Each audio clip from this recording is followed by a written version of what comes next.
Hi, I'm Sam here on the YouTube channel Heal with Sam, and today I am bringing you 10 scientific ways to be happy.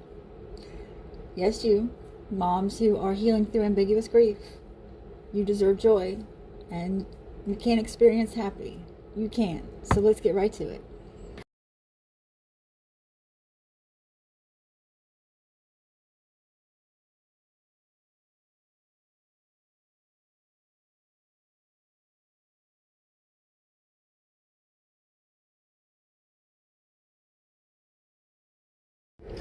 Number one, meditating, rewiring your brain. As moms who are no longer parenting our children, we can easily get stuck in a downward spiral of worrying where are our children, how are they doing, who are they with, are they being watched, are they happy, are they protective. It goes on, and it's a very unhealthy and toxic train of thought that can lead on a very dangerous downward spiral. And so meditation is about getting control of that going on in our head. Beginners start meditation by focusing on their breath. YouTube is filled with videos. I recommend starting with guided meditations for beginners. If you're an advanced person in meditation, please put in the comments some suggestions or some of your favorite meditations. I would love that. I also want to make clear that meditating doesn't have to be sitting down with your legs crossed in a quiet room with candles lit or anything. One of my favorite meditations is a meditation walk that I do. And so, 10 ways to be happy. Number 2, helping others. I once read that the antidote to depression is helping others. And that makes sense because helping others, it just feels good. Plus, when you're helping others with their problems or needs, you're not so focused on your own problems and needs, especially the ones not being met. Helping others is just the right thing to do, and it really does feel good. And so it's recommended by the scientific study of 10 reasons to help others 2 hours a week. I try to help others every day. It really pulls me out of my grief and my isolation in dark times. 10 ways to be happy. Number 3, exercise daily for at least 7 minutes. It takes 7 minutes of high cardio exercise for the natural dopamines and happy juices in our body to be released. And so at least get you 7 minutes of exercise. 10 scientific ways to be happy. Number 4 is practice smiling. I call this one fake it till you make it. So let's practice right now. I'm going to smile at you and you're going to smile at me.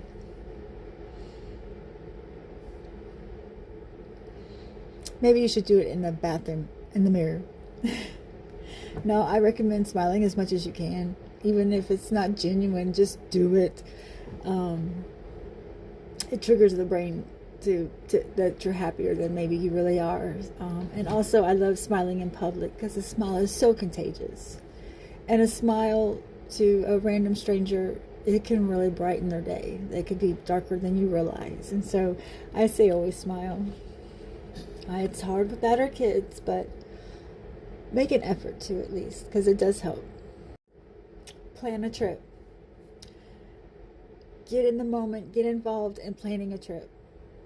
How you're going to get there, where you're going to go, what activities are you going to do, what memories are you going to make, what things are you going to buy, what restaurants are you going to eat at. Just get into planning a trip. It can be a trip of your dreams. It can be a trip that you go on in a few years. It can be a trip that you go on immediately. But planning a trip, it just gets some momentum in your life of something to look forward to, and that's really important. I always try to give my kids something important to look forward to after each visit for the next visit. 10 ways, scientific ways to be happy. Number 6, go outside. I do this as many times a day as I can. Going outside makes me feel better. I love everything about it. The fresh air, the birds, meditating outside, taking walks. It's exercise. I don't know. It gets me connected to God, like walking in nature does. Yes, but just walking does. when I'm walking and I'm in meditation and I'm aligned with the divine and I'm talking with God and praying. Walking is super beneficial, but just being outside, just sitting outside is scientifically proven to bring joy. One of my favorite meditations is outside, and I'll lay in my hammock and I'll close my eyes and I'll listen to the birds.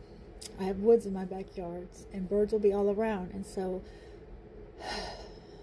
take a deep breath, close my eyes, and I'll notice and I'll count how many birds I hear, and they'll be all over from all around me, and then I imagine what they're saying, and being outside is just great. You can do grounding outside. Take them shoes and socks off, put your feet in the earth. Mother Earth Gaia has given us a beautiful earth, and she has lots of healing energies in our earth. So get outside as much as you can, I say, but at least a few times to increase your happiness.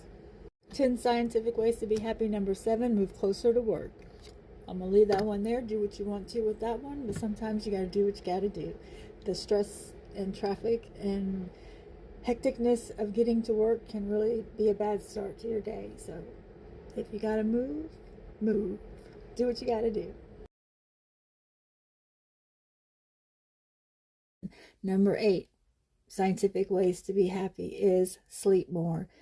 The importance of sleep is being found all the time, more and more, how important it is. I know for me, without my children, I don't like sleep. It's when I miss my children the most, but it's like crucial in your happiness and your well-being and your health and your emotional regulation. I know when I'm without sleep, my emotional regulation doesn't exist, where usually I can emotionally regulate, and I am a very stable person, but not when I'm tired. So please get plenty of sleep.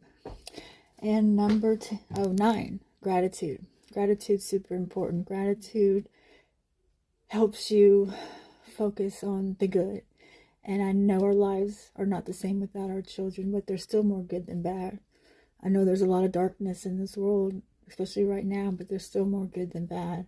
And having a gratitude journal that you write in every day for like 6 months or a year, 5 things that you're grateful for, different things. It just trains your brain to look for the good and to be a more positive person. And that helps with your happiness, which, like I said, you deserve. Number 10, time with family, not the toxic ones, not the crazy ones. The ones who are healthy and love you. If that means your soul tribe, same thing. Time with friends. And having a support group. When you're a mom healing through ambiguous grief, a support group is super important. Whether it be family and friends who haven't been through what you have, but have compassion for you, or a support group of people who've been through exactly what you've been through. Today's society, mothers without custody are still met with that narrative that the majority of society has, that if you're a mother without custody, you deserve it. You've abused your kids, you've neglected your kids, and you're a bad mom. And that's not reality, and that's not the truth. But that narrative we're still up against. So a support group is crucial in our ambiguous grief healing. On the screen is the only support group in the nation for mothers who have someone else raising their children. I'm there once or twice a week, if not 4 sometimes, depending on my triggers, if I've been triggered that day or not. I've been going to Bellis the past 14 months, and it's been a huge part of my healing journey, and I would love to see you there.